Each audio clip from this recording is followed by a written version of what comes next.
You know, hey, what's up guys? Alas 8 na pala. Medyo late na tayo nakaalis. Well, anyway, let's go.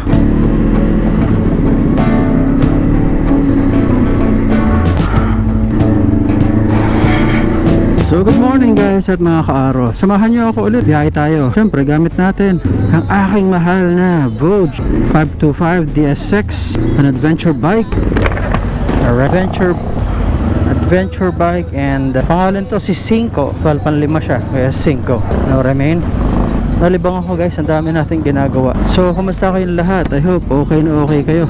Hindi ko, si ate. Just kidding. Sexy lang siya, kaya napansin ko. But anyway, so a lot of things na gusto kong pag-usapan, no?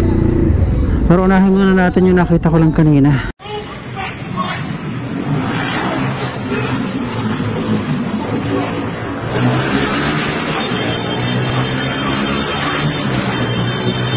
Yung post ni James Deacon yan. Anyway, so yung post niya kanina, or actually shinare niya, ay isang post regarding sa nag-away. May bata. Malamang may masasabi yung mga may anak dyan na bata, ano? Especially doon sa mga bumabiyahe sa motor, tapos sakay yung mga anak na bata. Syempre, naintindihan ko naman na gusto nating magtipid. Sakay natin sa motor yung buong pamilya natin, nanay at ayun, mag-anak na ano. I got nothing against about it, just that every time makakakita ako ng ganyan, I fear for the kid, especially baby. Medyo may kurot sa akin, totoo to. As in, you know, natatakot ako dahil guys, sumemplang ka ng konti, madaganan yung bata, baby, months old. I don't even wanna imagine. So please, if you can, especially kung babiyahe ka sa medyo may kalayuan, no? Magji-jeep kayo, try iwasan nyo na lang na ano, kasi kung tayo mga adults sasaktan sa ganyan, sa aksidenteng ganyan, paano pa mga baby, no? That's something I will never do if I have a baby. Magji-jeep na lang ako kung talagang medyo titipid, or tricycle. Okay, anyway, enough of that. Nakita ko lang, napansin ko lang, it's not worth it. Sometimes pag nagmamaneho ako, although nakikita nyo naman mabilis ako minsan, hindi ako nagmamalinis dyan, but kahit paano I'm always very careful naman, no?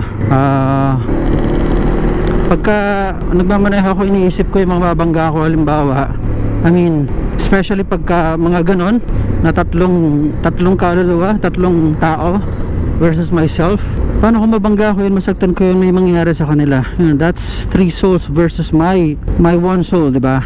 Gets nyo ibig sabihin? So dyan pa lang isipin ko, nakakonsensya na ako guys, hindi na mapanatag ang utak ko. Ayun nga, teka, switch ko lang, gusto ko ng there. Okay, so what was I saying? So iwasan nyo na lang. Anyway, yung nakita natin kanina was about yung foreigner na hinuli ng mga guard. Actually, una ko nakita yung second part So nakalagay naman doon second part. So nung mapanood ko, sabi ko parang may problema parang akala ko nga nung una kinakawawa yung kano So chinek ko yung first part, nakita natin may pinagmulan pala, no? And hindi naman natin alam, walang nakakaalam perfectly ng totoong nangyari, kasi video nag-umpisa na doon sa argument, doon sa part 1 argument ng dalawa. We can only speculate at this point, no? Unless may investigation, malaman natin ang side ng bawat isa. So kakalungkot, no? Yung mga iba nagko-comment na nasa bansa ka namin, lakas ng loob mo, hindi mo ginagalang mga Pilipino, those kind of things. Pero alam niyo, ang dami po pwedeng possibilities naman doon sa nangyari na yun, no? But one thing ay hindi tama is that may masaktan. Lagi kong sinasabi yun, may masaktan, especially in an argument. Kung paano ko sinasabi na iwasan maging ma-involve sa aksidente in a situation where it's not even an accident na pwede mo maiwasan. Why not? Diba? It's better na maiwasan mo na lang sana by being kind, by being polite, by being understanding enough. Kasi you know, dun sa nangyari sa kanila, marami ako naisip ko na kung anong nangyari, and tell me ano tingin nyo senaryo. But sa akin, ito mga kwentong pumapasok sa isip ko, and magkakaiba tayo. So I will respect you kung anong story ang nasa isip ninyo. I will probably believe it if it's believable, no? Pero this is based on my own experience. Lagi kong sinasabi sa inyo, nakikita nyo naman sa vlog natin, I drive 4 wheels also, not only 2 wheels. So I kinda know yung state of mind ng mga nakamotor at naka 4 wheels, syempre. That's why sinasabi ko rin na kaya siguro mas maingat tayo because we know the things that's happening on both worlds may T. So ayun na nga, ang speculation ko ron guys, ito ha, possible na si driver ng I think Mirage yun, yung driver no nakapark somewhere na alanganin na may nakalagay na bike lane, which is nowadays parang medyo gasgas ang bike lane, especially on EDSA, you know what I mean? Kasi napakadalang magbike ng tao na ngayon, you know, but BGC kasi yun eh, so I guess it's okay, bike lane is still kahit paano, and motorized bike yung gamit niya or yung scooter yan eh, diba? So possible nakapark yun siya, and I'll tell you kung anong mentality ng mga Caucasian, yung mga yung mga kano, no, especially dyan sa BGC, or you know, just the Caucasians, or you know, mga Amerikano in general, because I used to have a boss na Phil-Am to pero matagal na siya sa US eh, so alam ko kung paano siya, I kinda have a feel of how, kung paano siya mag-isip, you know. Ang pag-iisip nila talagang it's walang gray, kumbaga it's black and white, it's evil or good or evil, ganun lang siya. So kung lumalabag ka sa batas sa tingin nila, because you know, binablock mo yung isang lane na dapat sa kanila, eh mainit ang ulo nila. I mean, of course it's not good na mainit ang ulo, syempre in that case especially. Pero parang nakita kong trend dyan, yung mga matatanda na, especially mga Amerikanong matatanda, mainitin ang ulo. It's given, marami sa kanila talaga mainitin ang ulo. Sorry if we kinda like generalize, again this is based on my experience handling international accounts dati, kasi nag-call center din ako dati. Alam ko yung, kumbaga may feel na ako ng culture sa Amerika, no? So ganun sila mag-isip, mainitin ang ulo, especially ng mga medyo nagkakaedad na, and even my ex-boss ganun siya, no? I mean, kilala ko naman siya na maayos na tao. I can say that. It's just that because of frustrations with people, and actually parang naman ako ng konti yun eh, I tend to become frustrated with people when they do something that's not right, you know. So driving ko minsan lumalabas obviously yan pagka nakikita ko, kita nyo naman yun eh, umiiling-iling ako dito minsan sa vlog natin pagka may nakikita akong nagbibiting the red light, tumatawid sa alam mo hindi tamang tawiran, violate ng traffic rules and regulations. Yan o, pareha niya, no? Medyo nainis na ako niyan, you know, pero hindi ko nalang pinapahalata sa vlog. Pero alam niyo yun, ganun sila. Iyan ang tingin ko nangyari doon because of that kind of attitude ni Kano. Possible, nainis. Oops, sheesh, nahulog yung side mirror niya. So malamang pininahan niya, haharang-harang ka, hindi mo lane yan ha. Nasa isip siguro niya, hindi ko alam kung sadya, hindi natin alam. Ayun, nasagi yata si Mirage. So syempre after masagi ni Mirage, malamang nakatambay yan si Mirage. After masagi ni Mirage, ang gagawin ni Mirage ngayon, hahabulin. Eh nagkataon matapang si Kano. So ayun, at malaking tao pa, mukhang malakas pa eh, parang may edad na pero malakas pa yung Kano eh. So ayun na nga, mainitin ang ulo ng Kano, yung sinasabi ko. So ito ngayon eh, hindi naman ganun kalaki, baka anyway, syempre lamang sa size yung Kano, lakas ng loob, galit. So akala niya tama siya, ay umabot sa sinaktan niya si kababayan natin, 'di ba?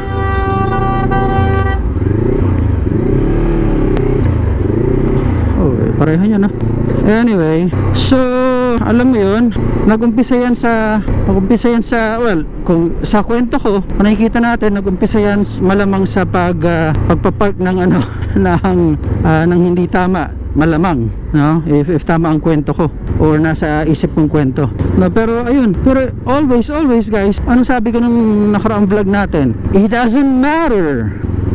It doesn't matter kung tama ka o mali ka, or kung tama ka. You know, si Kano akala niya tama siya, mananakit siya. Si Pinoy akala niya tama siya dahil bakit nga naman siya sagiin, 'di ba? Hindi rin naman tama yung Kano doon, if in case that's what happened. In their minds, tama ako. So ang sabi ni Pinoy nung iniisip niya tama siya, hindi mo ako dapat sagiin, susundan kita. Yan ang tingin ko nangyari dun eh. Kung nakapark mo siya sa mayor, nasagi siya ni Kano, susundan ko to dahil tuturuan ko lang diksyon, pananagutin ko, it turned out matapang si Kano. And ayun, much worse happened. Marami pa pwedeng maresolba sa sa pagiging cool-headed. Kaso nagmamayani sa atin minsan yung init ng ulo, diba? At the end of the day, pag kami nasaktan sa atin, may nasaktan lang. Pwedeng may gastusan, may kasuhan. It doesn't help. Dapat may na-resolve na lang sa maayos na pag-uusap. Kaso wala, kung may nangyaring nasaktan, sayang ang oras. Alam nyo, patay na yung boss ko dati na sinasabi ko, pero dami ko natutunan dun. Kahit mainitin ang ulo niya, things about, especially sa traffic, paano ka dapat sa traffic.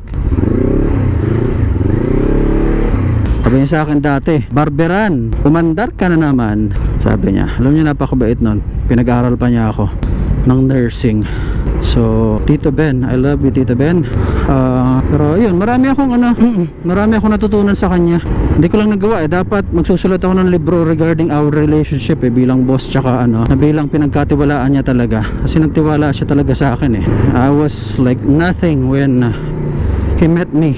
Nakita lang niya siguro ang potential ko kahit paano na mag-improve ang buhay. Kaya he dedicated some of his time para kausapin ako. Totoo to guys when we meet someone that's willing to teach us things, we value it. Ngayon ko naisip, dapat tinagalan ko pa ang oras ko with Tito Ben, kasi I had a lot of good times with him. Malulungkot din na mga oras. A lot of times kasama ko siya nagmamaneho. Boss ko to pero minsan siya ang driver, ako kinuha niyang driver, totoo lang. Pero there were a lot of times na actually a lot na ayaw niya magmaneho ko dahil medyo natatakot. Syempre nag-aaral pa lang ako, and even nang magaling na ako magmaneho, gusto niya, lalo pagka gusto niyang lang, wala siyang iniisip sa opisina kasi he's an executive, yet gusto mag-drive. Sa ilang mga nakakilala dito sa vlog ko sa akin sa pagtatrabaho ko doon sa Lasal, and you know who you are, alam niyo kung sino tinutukoy ko. But I love my old man. Parang tatay ko siya actually. But anyway, dami ko kasi natutunan sa kanya, kaya ako naalala siya tuloy. Traffic or attitude sa road, marami siyang naitulong sa akin talaga. Bakit ako ganito mag-drive, konting kalokohan ko, and even yung maayos kong pagdadrive, attitude ko sa kalsada, namulat ako dun sa kanya. Bilis natin, may 15 minutes pa lang tayong nagbabiyahe yata. Ang ganda talaga ng okay talagang magmotor. Alam niyo, pagka inuupuan ko tong motor na to, diba nung nakaraang vlog, sinabi ko na parang gusto ko na yung CU525 because of its rideability and these types of road. It's busy road traffic, those kind of things. We never ride this, pero pinaglalaroan ng utak ko, parang sasabihin niya ulit, dito ka na lang, mas maganda to. Alam niyo yun, despite kasi napakaganda rin talaga. Tapos kung minsan iniisip ko, bibitawan mo yung mas mahal, mas mahal to sa CU Alam niyo yun, mas mahal ng 30,000 to I mean, it's a more powerful bike, more versatile bike. Although ayun nga, sa application, sa buhay ko, sa lifestyle ko, at sa personality ko, mas nag-a-apply yung isa. But malay natin, baka mabait naman tayo, baka ibigay sa atin ni Lord yung isa. Kasi gusto ko rin naman talaga may sabay na meron. But a lot of considerations. But anyway, so yun, umpisa conversation natin because of that case. I hope maayos, and I hope those kind of, alam niyo, ang hirap umasa ko minsan na hindi mauulit yung mga ganong pagkakataon Yung mga ganyang pagkakataon, maulit at mauulit yan. How we react though is something na pwede na rin baguhin. Every now and then it happens talaga.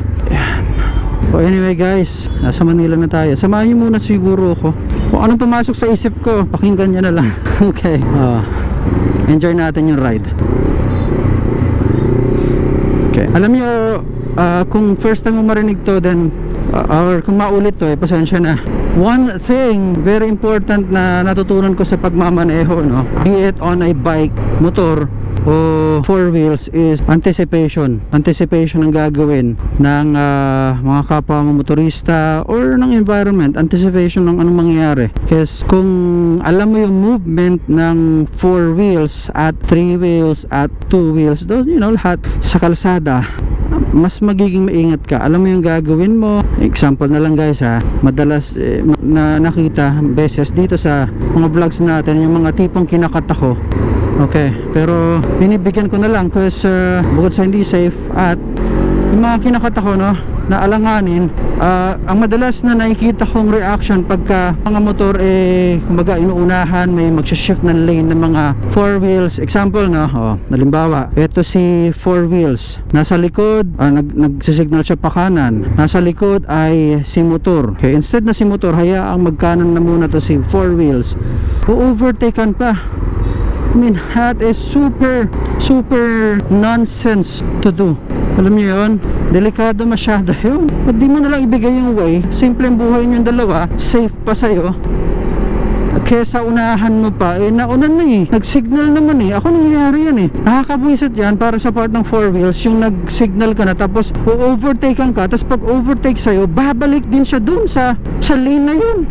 Come to think of it, kung pinauna mo na lang yun, you didn't have to shift lane and shift back.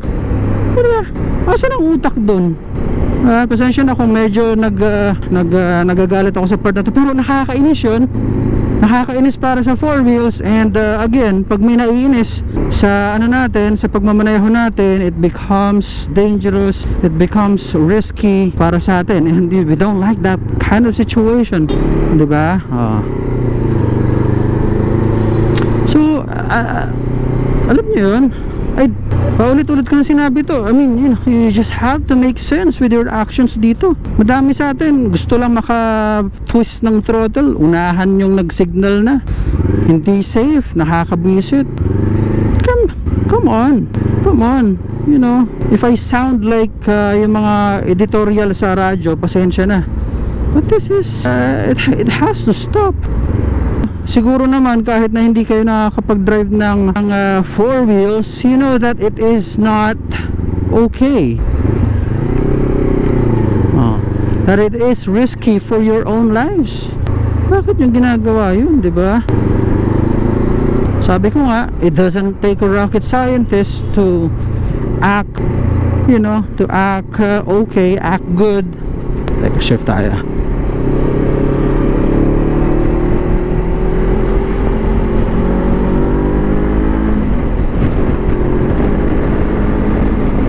Simple as yung, pag speed up minsan, sometimes may nagko-comment sa inyo, ang bilis mo. Of course, bibilisan ko minsan dahil kinakailangan sa sitwasyon. Hindi ko pa pwedeng bagalan tapos ma-frustrate sa akin yung nasa likod ko, and I'll end up, putting myself into accident because napakabagal ko. Nakakainis kaya yun minsan, diba? I'm proud to say, although I had some accidents in the past, hindi ako nakakabangga. May one time lang na talagang binulaga ako. Buti na lang, mabagal tayo. Hindi ako nagmamalinis. So yung mga accidents tayo, just that, sobrang ingat ko siguro na maingat naman tayo kahit nakikita nyo medyo mabilis minsan, because you just have to make sense. Ang layo na napunta ng usapan natin, minsan seryoso ako. That's my nature. Yun yung default mode ko, no? Especially if it's a serious thing, I become serious also. Personal and trabaho, ganun tayo. Okay? And I hope okay naman sa inyo yan, but we can have fun. Kikita nyo naman yan. Kung na-meet nyo na ako in person, we do have fun. Nagtatawanan tayo pagka may mga events, diba? Ganun lang naman yun. We're human. So anyway, nasaan na ba tayo? Salonita, Ross Boulevard obviously, and dito sa part ng BICC CCP complex. Anyway, so I guess yun lang. Ito natin tapusin ang usapan today. when I vlog kasi may mga naisip akong sabihin lang dito, and I share my thoughts. So yan, well, dami ko sinabi guys, and I hope may napulot naman kayong aral kahit o paano, because at the end of the day, everyone is entitled to their own opinion. In my own opinion, these are right. Take it with a grain of salt. Ibig sabihin, pag dinig nyo, pag-aralan nyo rin, think about it and create your own conscience, as long as wala namang maapektuhan negatively sa magiging konsensya ninyo or sa stand nyo sa mga bagay-bagay, then I guess that is alright. Okay, yun lang guys, at mga kaaro, I appreciate it if nakarinig ninyo at umabot kayo sa part na to ng ating vlog. Appreciate ko kayo. Well, thank you so much again for watching and listening, and enjoy and ride safe, drive safe all the time. Yeah, samahan nyo na lang ako, tapusin na lang natin ito. Malapit na ako eh. By the way, nag-work ako sa real estate ha, sa mga babanat na o nag-promote ka lang ng product mo. Of course, that's what we do. It's what I do for a living, di ba? That's alright. Okay, so ayun, sa real estate ako nagtatrabaho. Okay, I sell condos and house and lot. Currently, I'm active dito sa may Bay Area, Bay City. May project tayo na katabi or katapat ng Ayala Malls, Manila Bay. What else? Katapat yun ng City of Dream. Napakagandang project nito guys. So sa mga may pera dyan na gustong i-invest ninyo sa real estate, which I do suggest real estate talaga eh. Can never go wrong with real estate. Kahit ano pang sinasabi nila issues today about oversupply, less demand, it's just a kumbaga wave lang yan. Medyo mababa lang ang wave ngayon, pero definitely it will soar up high very very soon. So that's the game kumbaga. Okay, anyway, I guess that's it muna guys at mga kaaro. Thank you so much again for watching, and samahan niyo ako. Walang hindi mainit ang araw. Feel ko magtrabaho ng mahaba-haba ngayong araw. Dito, this is the Blue Wave area. Alam niyo lahat ng to, ano to? Reclaimed area. Imagine niyo, dagat to lagi, dati. Then tinambakan nila. And now, we're enjoying it. So, the next generation, pag wala na tayo dito sa mundo, lalayo pa to. Lumalaki pa ang lupa eh. Probably in the next 30 years yan.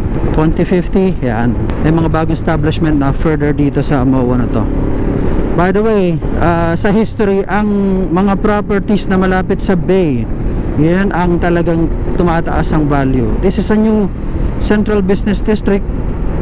So kung hindi kayo maalam sa real estate pa, this is the place to invest in. Don't take it from me, it's from the experts, it's from the history. And that kind of trend is all over the world, hindi lang sa Pilipinas yan. Basta pag malapit ka sa bay, ang pagtaas ng value ng appreciation, especially if it's a central business district kung tawagin, nandito lahat ng mga businesses eh, international companies nandito eh. So talagang maasenso ang real estate dito. Kanina pa ako paalam, di matapos-tapos. Ayun na, pasensya na. Ayan, enjoy natin. Enjoy na lang. Samahan nyo na lang ako. Tapusin natin tong video. Kasi I believe may mga mapupulot naman kayo dito eh.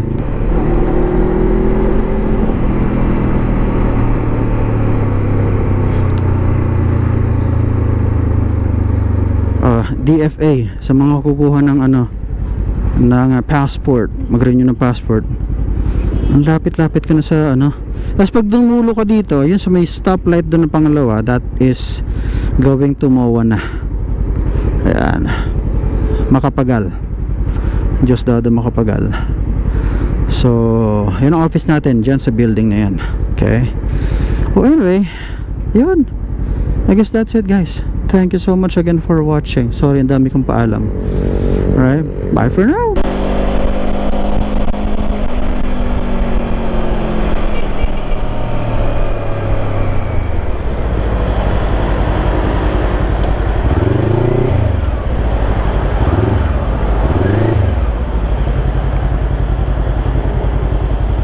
Yeah.